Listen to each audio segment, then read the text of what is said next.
আসসালামু আলাইকুম, কেমন আছেন সবাই? আশা করি ভালো আছেন। তো বরাবর মামুনুর কনস্ট্রাকশনের পক্ষ থেকে আপনাদের সবাইকে স্বাগতম। তো যারা আমার এই ভিডিওটি দেখছেন, আমার চ্যানেলটি অবশ্যই ইউটিউব থেকে যারা দেখছেন সাবস্ক্রাইব করে রাখবেন এবং ফেসবুক থেকে যারা দেখছেন অবশ্যই পেজটি ফলো দিয়ে রাখবেন। তো ছাদ ঢালাইয়ের পরে আমরা যে ভুলটা করে থাকি, ছাদ ঢালাইয়ের পরের দিনই কিন্তু আমরা জলছাদ করে থাকি।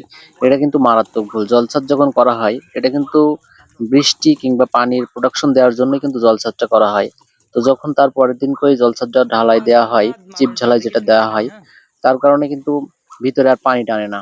তো অবশ্যই 10 থেকে 15 দিন অথবা সর্বনিম্ন 21 দিন যদি পানি বেঁধে রাখা হয়, পানি পর্যাপ্ত পরিমাণ ছাদে দিয়ে তারপরে যদি এই গোলা কিংবা জলছাদ দেয়া হয়, সেক্ষেত্রে কিন্তু ছাদ এবং জলছাদ অনেক মজবুত হয়।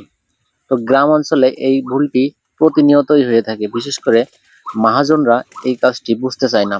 তারা চায় যে তার পরের দিনে দিলেই ভালো হয়। এমনকি মানে আমি কিছু কিছু জায়গায় দেখেছি, নিজেও করেছি, যে দিনের দিনেও বলে যে আমার জলছাদ দিয়ে দিতে হবে, তা না হলে হবে না, পরবর্তীতে উঠে যাবে। তো এটা উঠবে না একটা কারণে। বিশেষ করে অনেক জায়গায় দেখা যায় যে জলছাদ করার পরে কিন্তু ঠোসা ঠোসা উঠে যায়। এই ওঠাটার কারণ মেন হলো যে ছাদ ঢালাইয়ের পরে কোদাল দিয়ে সুন্দর করে চেঁচে নেওয়া হয় না। এজন্য যে সিমেন্টের যে আবরণটা থেকে যায়, তারই পরেই যদি জলছাদ করা হয়, তো সেই ক্ষেত্রে কিন্তু ঠোসা ঠোসা উঠে যাবে। আর যদি আপনি কোদাল দিয়ে কিংবা ধারালো কিছু দিয়ে যদি চেঁচে নেন, সুন্দর করে ধার তৈরি করে নেন, তাহলে কিন্তু এই জলছাদটি কখনোই উঠবে না।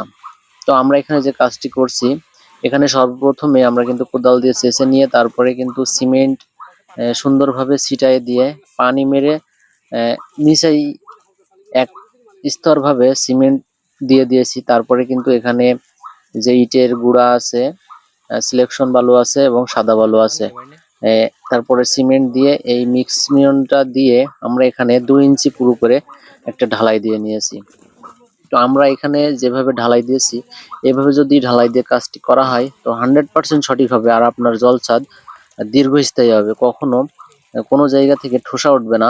এবং পানি আপনি যদি জলছাদের দেওয়ার পরে যদি পানি যদি এক সাইড দিয়ে নামাতে চান, তো এক সাইড দিয়েই নামবে।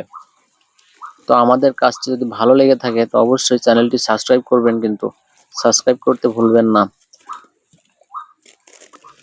এখন দেখতে পাচ্ছেন যে আমরা কিন্তু সুন্দর করে লেবেল করে দেওয়ার চেষ্টা করছি।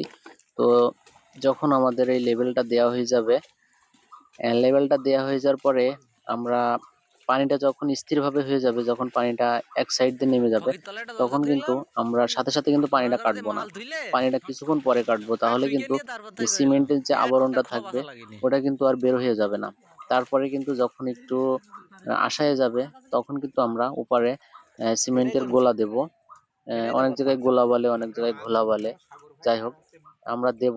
দিয়ে তারপরেই কিন্তু আমরা স্টিল দিয়ে নেট ফিনিশিংটা দিয়ে দেব। তো নেট ফিনিশিং যখন দেব, তখন অবশ্যই খুব সতর্কভাবে নেট ফিনিশিংটাই দেব।